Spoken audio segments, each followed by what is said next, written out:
All right, so I'm doing a cab swap on a 2024 Mack. All right, here's a nice new shiny cab. All right, all nice, painted, ready to go. Ignore the mess. Now, here's the old cab. As you can see, wrecked. Thus the cab swap. But this cab's a 2024, right?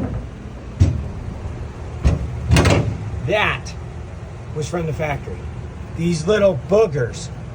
I don't even know if you would consider that a weld. From the factory, they cut a 5-inch square and then decided, oh, I guess, didn't need that. So they put it back, kinda. Looks like a 5-year-old did it. Not to mention, it's in the structural part of the cab. It's not just on a piece of sheet metal. It's on the frame of the cab. I mean, not only that, there was probably half a dozen bolts so far that have been just completely destroyed or missing. This truck has like 1,000 miles on it, something like that. If you look at the new cab,